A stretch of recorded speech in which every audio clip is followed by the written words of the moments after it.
नमस्कार। मैं प्रिय मिश्रा आज आपके समक्ष लेकर प्रस्तुत हूँ मानस का हंस उपन्यास, जिसके लेखक हैं अमृतलाल नागर जी।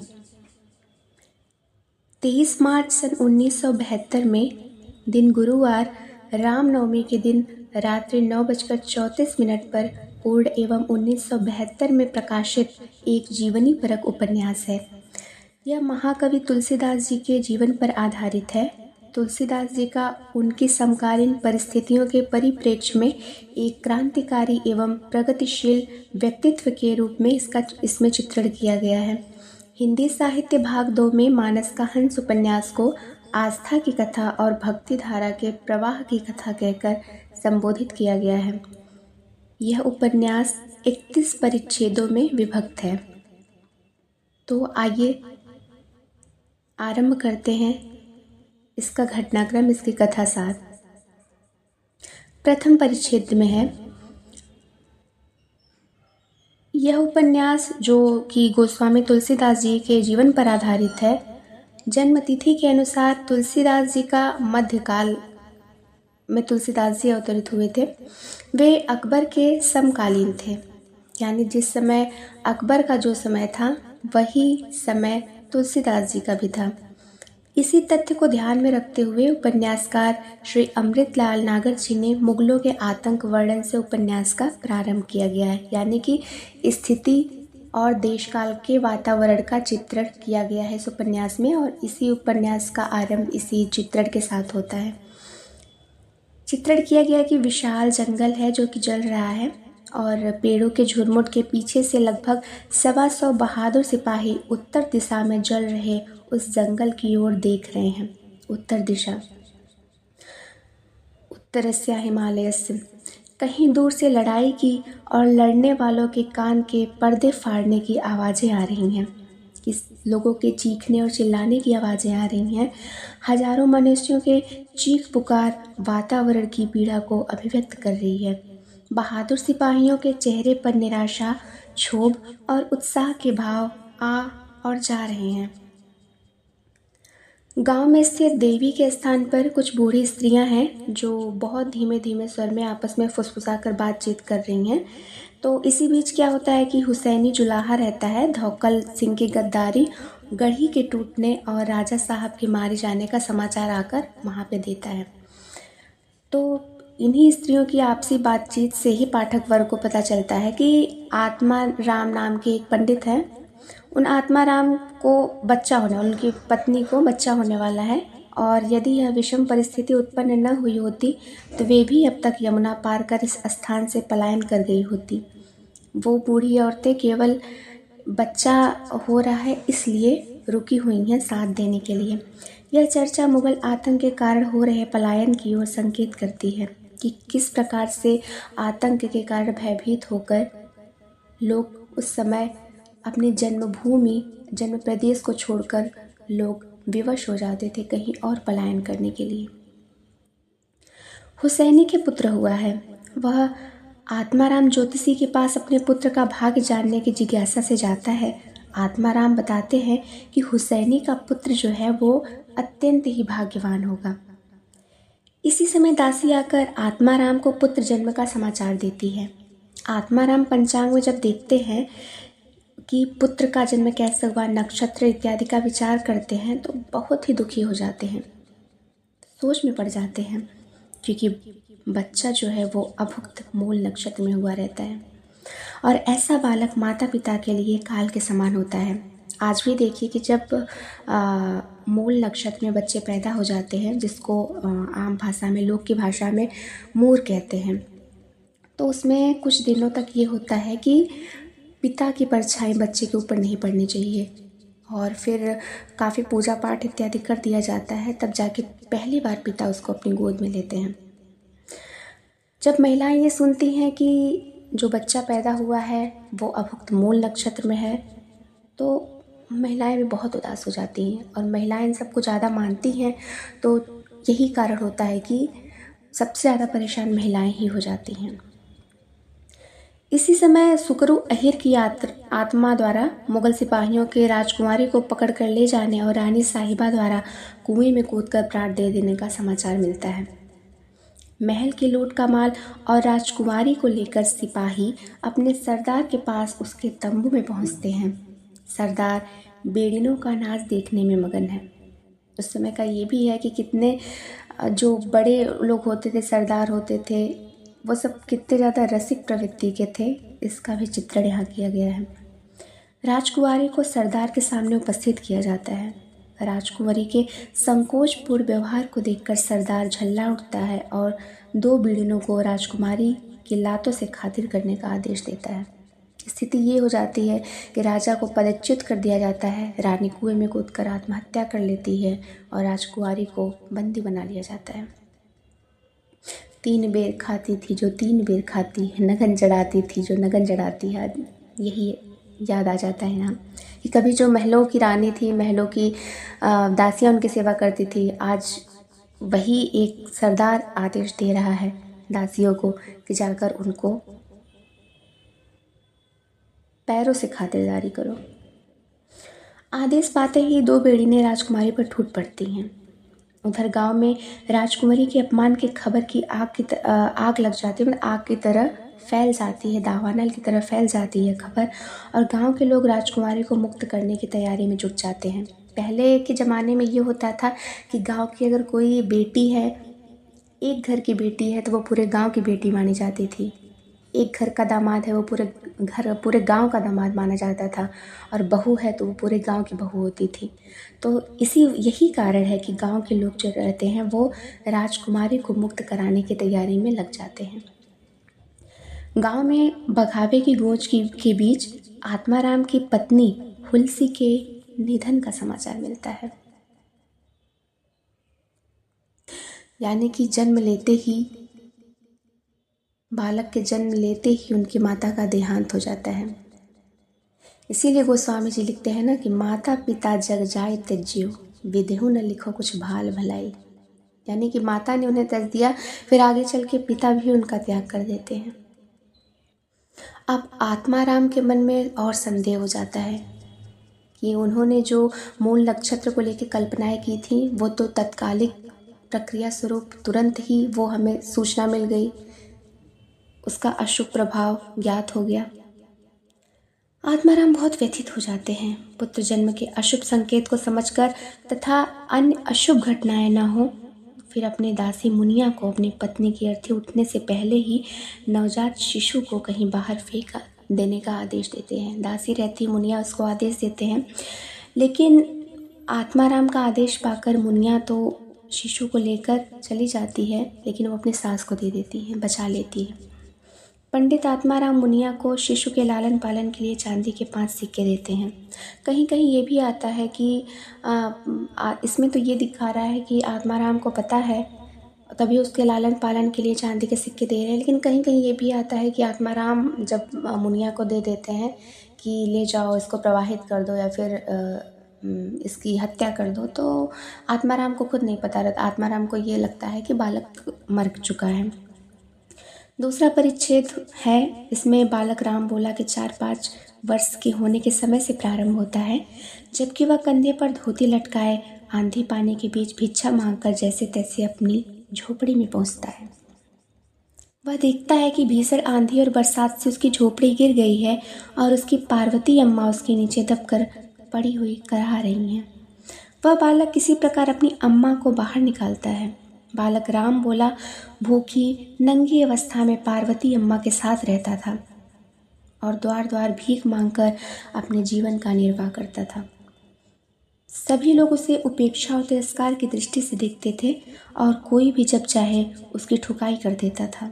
राम बोला अपने इस अभावग्रस्त यातना में जीवन से बहुत ही ऊब चुका था।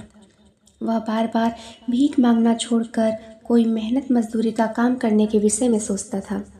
दूसरे दिन राम बोला भिक्षा के लिए जाता है तो उसे एक स्त्री की दुत्कार मिलती है। पुत्तन महाराज अपने बच्चों को राम बोला के साथ जब उन्हें खेलता हुआ देखते हैं तो डांटते हैं और राम बोला को आकर ही बुरा भला कहते हैं और तमाचे मारते हैं। राम भोला भागकर अपनी झोपड़ी में जाकर पार्वती अम्मा से कहता है कि वह अब कभी भीख मांगने नहीं जाएगा। पार्वती अम्मा उसे एक आदमी और कुत्ते की कहानी सुनाकर समझाती हैं। एक दिन राम भोला भीख मांगकर वापस लौटता है तो देखता है कि उसकी पार्वती अम्मा का निधन हो गया। अब उसके सर पे जो एक छत्र छाया थी वह भी उसे छीन गई। एक दिन फिर खेल के संदर्भ में एक बालक के पिता पुत्तन महाराज राम भोला को बहुत पीटते हैं और उसकी झोपड़ी में आग लगा देते हैं, क्योंकि राम भोला ने उनके बेटों को पीटा था। वे चाहते थे कि राम भोला गांव छोड़कर चला जाए और फलतः यही होता है कि राम भोला गांव छोड़कर चला जाता है। तीसरा परिच्छेद का आरंभ होता है। बालक राम भोला गांव छोड़ने के बाद भटकते भटकते सूकर खेत पहुंचता है और हनुमान जी के मंदिर में रहने लगता है। वह अब कभी भी भीख न मांगने का प्रण करता है तथा यह भी निश्चय करता है कि उसे हनुमान जी के मंदिर में रहकर जो कुछ खाने के लिए मिल जाएगा वह उसी में ही संतुष्ट हो जाएगा। राम भोला अपने माता पिता का नाम सीताराम बताने लगता है। जब कोई राम भोला से पूछता है तो वो कहता है कि सिया राम मैं सब जग जानी करहूँ प्रणाम जोरे जुग पानी। सीताराम बताने लगता है माता पिता का नाम। वह बालक रोज सुबह उठकर हनुमान जी का चबूतरा बुहारता है, फिर नहाता है, फिर वो चबूतरे पर बैठकर भजन गाता है और बंदरों के लिए फेंके जाने वाले चने को बीन कर खाता है। इसके बाद इसके लिए उसे बंदरों से भी संघर्ष करना पड़ता है। एक दिन सुबह सुबह चबूतरा बुहारने के पश्चात वह बालक हनुमान जी से प्रार्थना करता है कि वे आ ई पढ़ने और रोटी का सहारा करने की उसकी अरदासी राम जी के दरबार में लगा दें। धीरे धीरे वह भिक्षावृत्ति छोड़ देता है, बंदरों से दोस्ती कर लेता है और आने वाले भगत भगतनियों के लिए चने और गुड़ धाने से पेट भरता है। ललकऊ सरदार नाम का बंदरों का सरदार भी वहाँ आकर रहने लगता है। राम भोला उसे जो भी मिलता है उसी का आधा भाग ललकऊ को दे देता है। वो बंदर के सरदारों का नाम ललकऊ रखता है। रानी साहिबा के ब्रह्मभोज के समय से अन्य भिखारी भी उसी चबूतरे पर आकर बैठने लगते हैं। फलतः बंदरों और राम भोला को अपना दैनिक भोजन मिलने का संकट उत्पन्न हो जाता है। राम भोला के भिखारियों के बैठने पर आपत्ति करने पर भिखारियों द्वारा उसकी पिटाई भी कर दी जाती है। स्थिति बिगड़ जाती है, क्योंकि जैसे ही कोई भक्तजन आकर हनुमान जी की खोंची डालता है वैसे ही भिखमंगे उसे लूट लेते हैं। फलतः बंदर वह स्थान छोड़कर अनाज मंडी की ओर चले जाते हैं। राम भोला उन भिखारियों को सबक सिखाने के उद्देश्य से अनाज मंडी पर डेरे डाले बैठे मंदिर के चबूतरों के बंदरों को बुलाकर लाता है। ललकऊ सरदार के नेतृत्व में 40-50 बंदरों की टोली में वापस मंदिर के चबूतरे पर लौट आते हैं। राम भोला के हुंकारते ही बंदर चबूतरे पर चढ़ी भिखारियों पर टूट पड़ते हैं और भिखारियों की जो टोली रहती है वहाँ से भयभीत होकर भाग जाती है। राम भोला हनुमान जी से कहता है कि वे राम जी से कहें कि उनका राम भोला कल से भूखा है और उसे इतनी कस की भूख लगी है कि यदि तुमने उसे खाने को न दिया तो रो पड़ेगा। राम भोला के पीछे एक वयोवृद्ध सौम्य साधु नरहरि बाबा आकर खड़े हो गए। वह यह सुनकर आनंद मग्न हो रहे थे कि यह बच्चा कैसी वेकी बातें कर रहा है। राम भोला की बात समाप्त होते ही उस नरहरि बाबा ने उसे भरपेट पेड़े खाने को दिए। उस दिन के बाद राम भोला नरहरि बाबा की सेवा में ही रहने लगा। नरहरि बाबा का उस क्षेत्र में बड़ा मान सम्मान था। वे कथावाचक थे और एक तारे पर ऐसे तन्मय होकर भजन गाते थे कि सुनने वाला भी आत्म विभोर हो उठा। बाबा नरहरदास के रानी साहिबा के ब्रह्मभोज में सम्मिलित होने के लिए राजमहल न जाने पर रानी साहिबा उनके लिए ढेर सारी भोजन सामग्री भिजवा देती हैं। बाबा राम भोला और बंदरों को भरपेट खिलाने के बाद स्वयं सारी भोजन सामग्री को एक में मींज कर उसे पानी से सानकर खा जाते हैं, जिसे देखकर राम भोला आश्चर्य हो जाता है। बाबा नरहरिदास एक दिन बातें करते हुए राम भोला को बताते हैं कि भगवान राम संसार के सभी फूलों से भी अधिक सुंदर हैं। फलतः राम भोला के मन में सुंदर फुलवारी देखने की इच्छा जागृत हो जाती है ताकि वह श्री राम के सौंदर्य का अनुमान लगा सके। फुलवारी देखने की इच्छा से राम भोला नाली में घुसकर रानी साहिबा की बगिया में घुस जाता है और पकड़ा जाने पर मालियों के द्वारा पीटा भी जाता है और बाहर निकाल दिया जाता है। बाबा नरहरिदास की कुटिया पर वापस लौटने पर वह बाबा को सारी घटना के विषय में बताता है। यह सुनकर बाबा कहते हैं कि अब तुझे संस्कार देने का वक्त आ चुका है। चतुर्थ परिच्छेद का आरंभ होता है। एक दिन बाबा नरहरिदास जो रहते हैं वो राम भोला को साथ लेकर सरयू नदी को पार करके अयोध्या पहुंचते हैं। राम भोला पहली बार इतना बड़ा नगर देखता है, लेकिन वहाँ के जो खंडहर रहते हैं, उस समय का चित्रण है तो वहाँ पे खंडहर रहते हैं, उसको देखकर अत्यंत निराश भी होता है। नगर में चारों ओर मुगल पठान संघर्ष के कारण सन्नाटा छाया हुआ रहता है। बालक राम भोला के मन में प्रश्न उठता है कि राम जी की अयोध्या में मुगल पठान क्यों लड़ रहे हैं। यहाँ किसी और बादशाह की हार जीत का प्रश्न ही क्यों उठ रहा है। अयोध्या में बाबा राम भोला को साथ लेकर अंजनी शरण के पास जाते हैं, जहाँ उनकी एक वृद्ध साधु से भेंट होती है। यहीं पर रथ यात्रा के दिन ब्रह्म मुहूर्त में राम भोला का मुंडन एवं उपनयन संस्कार होता है। स्वयं बाबा नरहरिदास राम भोला को गायत्री मंत्र की दीक्षा देते हैं और उसे तुलसी मंडप के नीचे काठ के छोटे से पलके में विराजमान राम जी को प्रणाम करने के लिए भेजते हैं। राम जी को साष्टांग प्रणाम करते समय तुलसी दल राम भोला के मस्तक पर गिर जाता है। यानी एक तुलसी दल होता है, वो राम भोला के मस्तक पर गिर जाता है और महंत जी प्रसन्न होकर कहते हैं कि बच्चा तेरा कल्याण हो गया, राम जी ने तेरे मस्तक पर भक्ति भार डाल दिया है। यह सुनकर बाबा नरहरिदास राम भोला के पास आते हैं और उसके मस्तक पर चिपकी हुई तुलसी की पत्ती को देखकर कहते हैं कि आज से इस बालक का नाम तुलसीदास हुआ।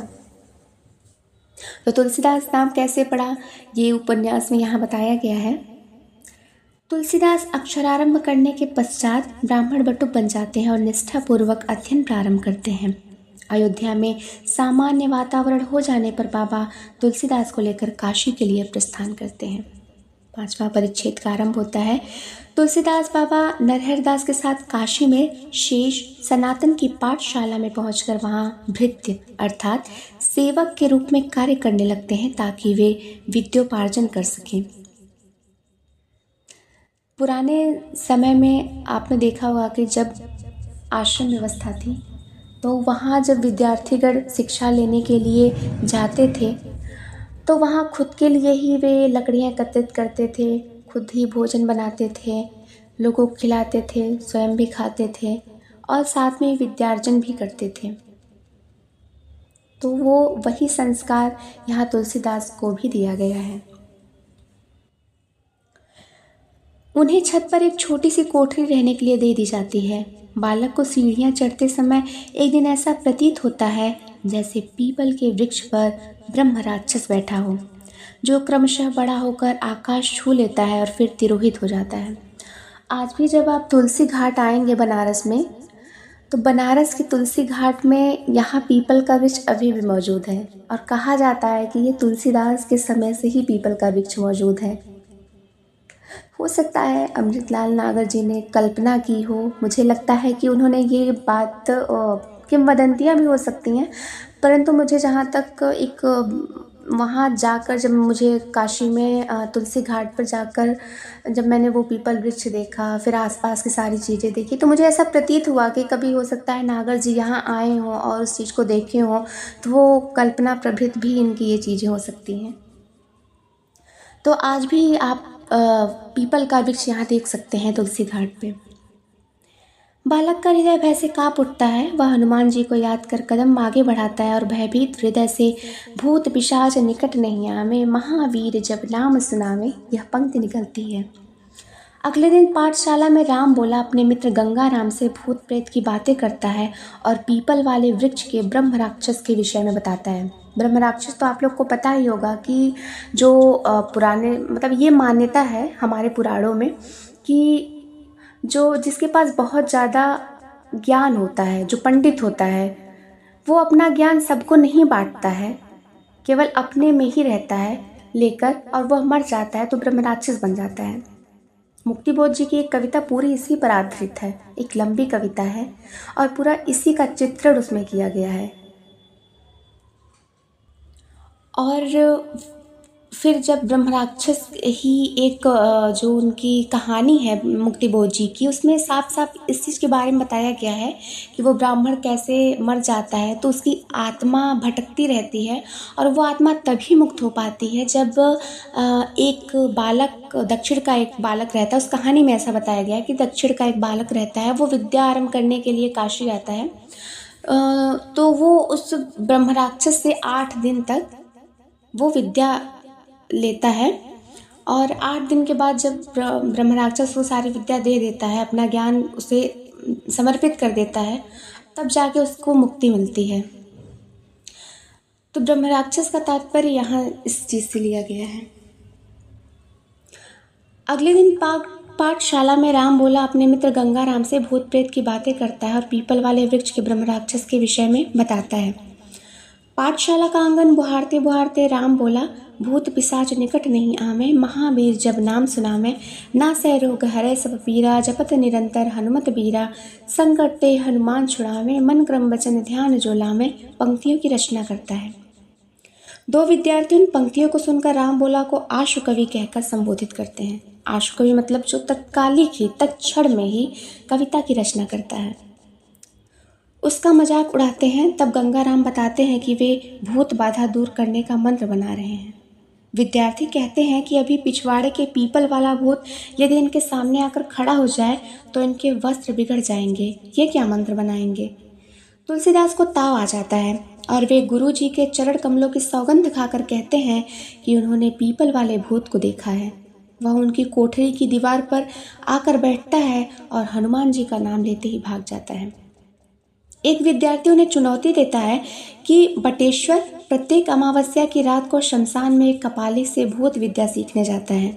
वहाँ प्रतिदिन रात को सारे भूत मिलकर शिव जी की आरती उतारते हैं। यदि वहाँ उस समय कोई जाकर शंख बजा दे तो सारे भूत उसके वश में हो जाएंगे। यदि तुलसी ऐसा करके दिखाए तो वे मान जाए। तुलसी चुनौती को स्वीकार करते हुए अब की अमावस्या को वे राम जी की दया से उनका शंखनाद सुन लेंगे। अमावस्या के दिन तुलसी अपने गुरु और गुरु पत्नी का आशीर्वाद लेकर महाशमशान की ओर प्रस्थान करते हैं। हनुमान जी उनके सहायक हैं और प्रभु श्री राम उनके संबल। मन में संकल्प लिए हुए वे शमशान घाट पहुंचते हैं और अर्धरात्रि को वहां मंदिर के विशाल महादेव जी के मंदिर में शिवलिंग के समक्ष खड़े होकर पूरी शक्ति के साथ 3 बार शंख बजाते हैं। शंखनाद के बाद तुलसीदास अपार विजयोल्लास एवं श्री राम के प्रति अटल विश्वास लेकर घर लौटते हैं। उनका पूरा का पूरा व्यक्तित्व मानो राममय हो उठा हो। यदि आप कोई कार्य कर लीजिए और वो कार्य सफल हो जाता है तो कितनी गर्व की अनुभूति होती है। और ये तो तुलसीदास जी भी बालक थे। 6वां परिच्छेद। अब तुलसीदास जी 23 से 24 वर्ष के युवक हो चुके थे, यानी किशोरावस्था पार करके वे अब युवावस्था उसमें पहुंच चुके थे। वे अब भी सनातन की पाठशाला में ही रहते हैं, लेकिन अब वे रामबोला से तुलसीदास शास्त्री हो गए हैं तथा पाठशाला में नए विद्यार्थियों को पढ़ाया करते हैं। उनका काशी के पंडितों में नाम है। नंददास उनके सहपाठी हैं। यहाँ अब नंददास का भी वर्णन कर दिया गया है, जो कि कहा जाता है कि वे उनके चचेरे भाई थे। तुलसीदास जी के गुरु श्री नरहरिदास जी का निधन हो चुका है। वह गुरु शेष सनातन ही उसके सर्वस्व हैं, यानी कि उनके जो बचपन के गुरु थे, जो शिक्षा गुरु थे, नरहरिदास जी, उनका देहांत हो गया है। उनके जो शिक्षा गुरु हैं शेष सनातन, उन्हीं के पास रहते हैं। गुरु जी के एक साले भी वहीं रहते हैं, जो कि भोजन और भांग के शौकीन हैं। वे तुलसीदास जी का विवाह रत्ना से करना चाहते हैं, किंतु वे तुलसीदास जी का विवाह रचाना चाहते हैं, किंतु तुलसीदास जी विवाह नहीं करना चाहते। मेघा भगत के भंडारे में पाठशाला के विद्यार्थियों सहित सभी के लिए निमंत्रण आता है।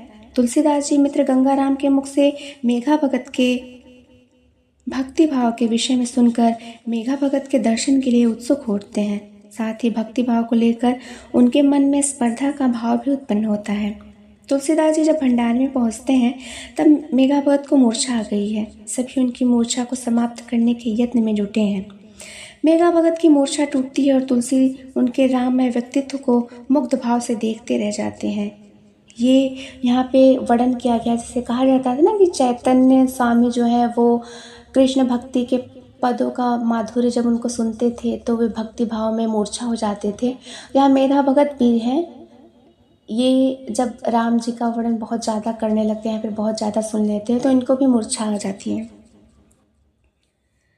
वहाँ उपस्थित एक तरुणी गायिका मोहिनी अपनी माँ के संकेत पर मीराबाई का भजन गाती है ताकि भगत जी के चित्त को शांति मिल सके। मोहिनी के भजन से तुलसीदास आनंद विभोर हो उठते हैं और जैसे ही मोहिनी का स्वर बंद होता है वैसे ही तुलसीदास जी का स्वर गतिमान हो जाता है। वे भजन गाने लगते हैं। सभी इस नए स्वर को सुनकर रसमग्न हो जाते हैं। तो मेघा भगत जो है उन्हें हृदय से लगाकर उनका परिचय पूछते हैं और कहते हैं कि तुम नित्य प्रति यहाँ आया करो। भोजन के लिए जाते समय तुलसी मोहिनी से फिर मिलते हैं और बातें करते करते स्वयं को भूल जाते हैं। वे हड़बड़ाते हुए आगे बढ़ते हैं और चौखट की ठोकर लगने से लड़खड़ा जाते हैं। मोहिनी उन्हें गिरते देख हाथ पकड़कर थाम लेती है। मोहिनी के हाथ के स्पर्श से उनके शरीर में बिजली सी दौड़ जाती है। तुलसीदास के लिए एक नया अनुभव था।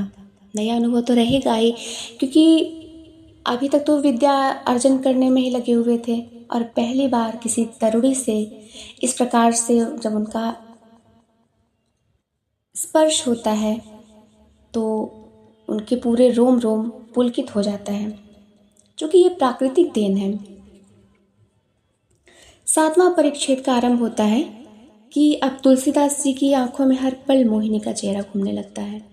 जो अवस्था थी ही उनकी, और एक स्पर्श से उन्होंने जो पुलकन का अनुभव किया था। काम और भक्ति का संघर्ष प्रारंभ हो जाता है। अब यहाँ काम और भक्ति का संघर्ष देखने के लिए मिलता है। वे अद्भुत आनंद में डूबे हुए हैं। अगले दिन वे पूरी तत्परता से अपने कार्यों को समाप्त कर गुरुजी से मेघा भगत के दर्शन जाने की आज्ञा लेकर मेघा भगत के यहाँ पहुँचते हैं।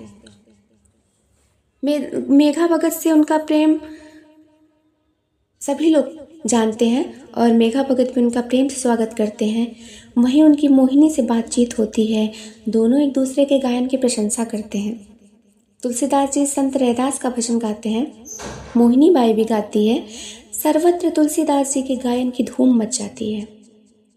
तुलसीदास लगातार 6 दिन तक मेघा भगत के यहाँ जाते हैं, किंतु छठे दिन मोहिनी को न पाकर व्याकुल हो जाते हैं। अंततः मोहिनी आती है और उसे देख कर ही तुलसी आनंद से भर उठते हैं। अखियां हरि दर्शन की भूखी। तुलसीदास मन ही मन को राम को बुलाकर मोहिनी के रूप में मग्न होने के कारण पश्चाताप से भर उठते हैं। यानी द्वंद्व चल रहा है उनके मन में, एक तरफ भक्ति भी है और दूसरी तरफ प्रेम भी है। 8वां परिच्छेद। अष्टम परिच्छेद का प्रारंभ तुलसीदास जी की आत्मग्लानि के वर्णन से होता है। कभी उन पर आत्महत्या की धुन सवार होती है तो कभी वे एकांत में रो रोकर प्रभु से क्षमा याचना करते हैं। कभी योगी की तरह ध्यान मग्न होकर तो कभी भोग के आकर्षण में उनका मन मोहिनी की ओर खिंचता है। उनका मन राम और मोहिनी के भंवरों से मुक्त होने के लिए छटपटा रहा है। रात में भटकते भटकते उन्हें कैलाश नाथ मिल जाते हैं। वे बताते हैं कि मेघा भगत अयोध्या से लौट आए हैं तथा आपसे मिलने के लिए व्याकुल हैं। और सत्य में अगर देखा जाए तो एक भोगी ही वैराग्य को प्राप्त कर सकता है, लेकिन अगर एक योगी है उसके मन में अगर वो दुनिया से सबसे दूर है तब तो कहीं ना कहीं वो योगी बना रह सकता है। लेकिन अगर वो दुनिया के बीच में है, वो सामाजिक लोगों के बीच में है, तो मुझे नहीं लगता है कि वो जो वास्तव में एक योगी की परिभाषा होती है वो उस चीज़ में न फंसता हो। तुलसीदास जी के यहाँ मोहिनी आती है, लोग आते हैं। तुलसीदास जी कहीं ना कहीं एक सामाजिकता से भी बंधे हुए हैं वहाँ। भले ही वो वैरागी हैं, वो एकांत में नहीं हैं, वो समाज के बीच में रहते हैं। यही चीज़ अगर देखा जाए तो गौतम बुद्ध के यहाँ भी हम पाते हैं कि बुद्ध अगर शायद विवाह के पहले वो घर छोड़े होते, वो चले गए होते, तो मुझे नहीं लगता है कि वो कभी बुद्ध रह पाते, क्योंकि कहीं ना कहीं वो जो एक प्राकृतिक मनुष्य की क्रिया होती है ना, वो करने के लिए वो ऑटोमेटिक ही उछलने लगती है। तो मुझे नहीं लगता है कि मुझे लगता है कि बुद्ध इसलिए बुद्ध बन पाए क्योंकि वो गृहस्थ धर्म से आगे निकल चुके थे। और यही चीज़ हमें चित्रलेखा में देखने के लिए मिलता है। योगी कुमारगिरी का देखिए कि जो योगी रहता है और अपने मन को कितना कंट्रोल किए रहता है, लेकिन अंततः वो चित्रलेखा जब उससे मिलने के लिए आती है तो वो भोगी बन जाता है। और जो वास्तव में बीजगुप्त रहता है, जो भोगी रहता है, वो अंततः योगी बन जाता है। मतलब विरुद्धों का कितना अच्छा इसमें सामंजस्य बैठाया गया है। तो वही यहाँ ये चीज़ है कि अगर आप सचमुच जो योगी की परिभाषा है वो चीज़ है तो आपको सामाजिकता से दूर रहना पड़ेगा, लोगों के संसर्ग से दूर रहना पड़ेगा। लेकिन अगर आप लोगों के मध्य में हैं तो आप कभी न कभी किसी न किसी पल के लिए, भले ही वो क्षणिक हो, निमिष मात्र के लिए ही, वो आपको कहीं न कहीं से बंध जाना पड़ता है। तो यही चीज़ गोस्वामी जी के साथ भी हुआ था। कभी कभी उनके मन में आता था कि मैं आत्महत्या कर लूँ, ये मुझे क्या हो रहा है। उनका जो योग मन है उनके काम के ऊपर प्रभावित हो जाता था, लेकिन दूसरे क्षण उनका काम जो है वो योग के ऊपर प्रभावित हो जाता था।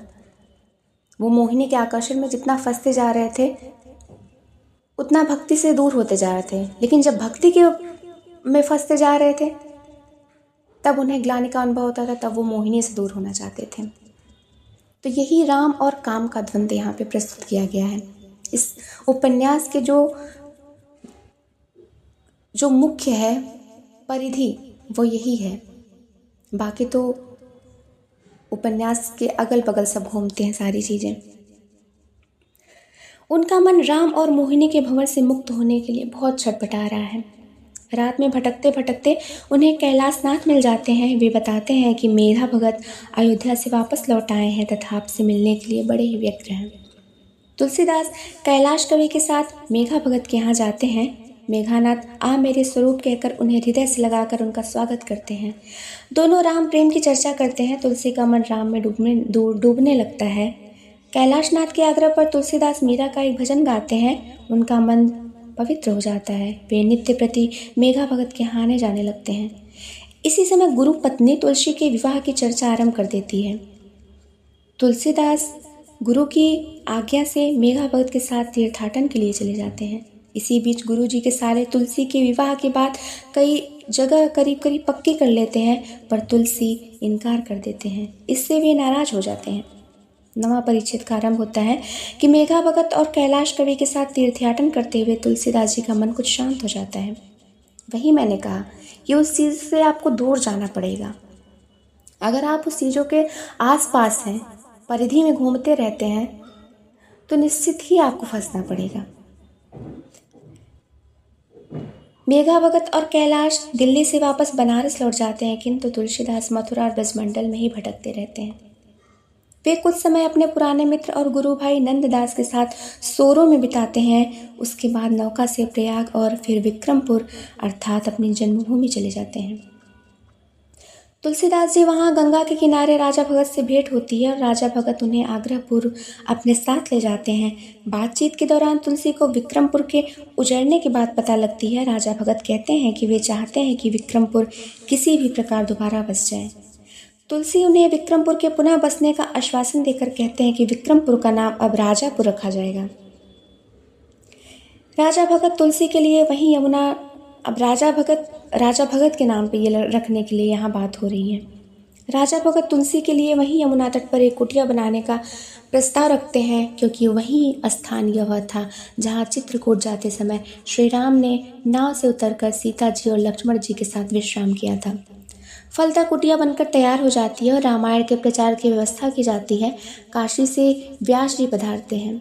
तुलसी के कथावाचन के स्वर में इतनी सच्चाई और वर्णन में इतनी सजीवता थी कि श्रोतागण सम्मोहित होकर रह जाता है। कहा भी गया है ना कि काव्य 3 प्रकार से उत्पन्न हो सकता है। एक तो जन्मजात प्रतिभा से, और दूसरी व्युत्पत्ति करके मतलब निरंतर अभ्यास से, और अभ्यास प्रतिभा व्युत्पत्ति अभ्यास, यानी कि एक तो जन्मजात प्रतिभा होती है, दूसरा हम यहाँ कर्म करके उसको उत्पन्न कर सकते हैं, और तीसरा निरंतर अभ्यास के द्वारा उसकी उत्पत्ति हो सकती है। करत करत अभ्यास के जड़ मत होत सुजान। तो तुलसीदास जी में जो प्रतिभा थी वो दो तो थी ही, व्युत्पत्ति और अभ्यास तो है ही, लेकिन उनके अंदर जन्मजात प्रतिभा थी। यही कारण था कि उनके वर्णन में इतनी सजीवता थी कि श्रोतागण सम्मोहित होकर रह जाते हैं। आरती में अच्छा चढ़ावा आता है, नित्य प्रति तुलसीदास जी की अच्छी आमदनी होने लगती है। जो कुछ भी आता है तुलसीदास जी उसे दीन दुखियों में बांट देते हैं। राजा भगत यदा कदा जमुना पार के ज्योतिषी दीनबंधु पाठक के पुत्र के साथ तुलसी के विवाह की चर्चा छेड़ दिया करते थे और तुलसी त्योरियां चढ़ाकर उनका प्रतिवाद कर दिया करते हैं। राजा भगत एक दिन तुलसी को बताते हैं कि पाठक जी उनके पिता के मित्र रहे हैं। यह सुनकर स्वयं तुलसीदास जी एक दिन भगत के समक्ष पाठक जी से मिलने की इच्छा व्यक्त करते हैं। चम्मो सहुआइन और राजकुंवरी तुलसी के प्रति आकृष्ट हो जाती हैं। ये वही राजकुंवरी है जिसको बंधन बना लिया जाता है मुगलों के द्वारा, जिससे तुलसी के ध्यान में बाधा उत्पन्न होने लगती है। मैंने क्या कहा था कि अगर आप लोगों के बीच में रह रहे हैं, सामाजिकता में रह रहे हैं, तो ये आकर्षण, विकर्षण, प्रतिकर्षण ये सब होना स्वाभाविक सी बात है। ये मानव मन की प्रवृत्तियां हैं। अब यहाँ भी देखिए, जब वो काशी छोड़कर यहाँ आ गए हैं राजापुर, तो यहाँ भी वही चीज़ इनके साथ घटनाएं घटित हो रही हैं। पाठक जी के कारण तुलसी को ज्योतिषी संबंधी काम मिलना शुरू हो जाता है। तुलसी की ख्याति चारों ओर फैलने लगती है। तुलसीदास जी अपनी सारी आमदनी राजा भगत के पास रखते हैं ताकि विक्रमपुर में संकट मोचन महावीर के मंदिर की स्थापना हो सके। तुलसीदास राजा भगत को ये भी बताते हैं कि जब तक यहाँ हनुमान मंदिर स्थापित नहीं होंगे तब तक इस गांव में बस्ती भी नहीं बसेगी। धीरे धीरे विवाह के प्रति तुलसी का विरोध कम होने लगता है। दूसरी ओर पाठक जी हनुमान जी की स्थापना का दायित्व अपने ऊपर ले लेते हैं, यानी दीनबंधु पाठक जी। फलतः यह होता है कि हनुमान जी की प्रतिष्ठापना का उत्सव बड़ी धूमधाम से संपन्न होता है। पाठक तुलसीदास जी से वचन लेते हैं कि उनके गांव में श्रीमद् वाल्मीकि रामायण की कथा बाँचेंगे। 9वें परिच्छेद संपूर्ण हुआ। अब 10वें परिच्छेद हम अगले भाग में चर्चा करेंगे। धन्यवाद।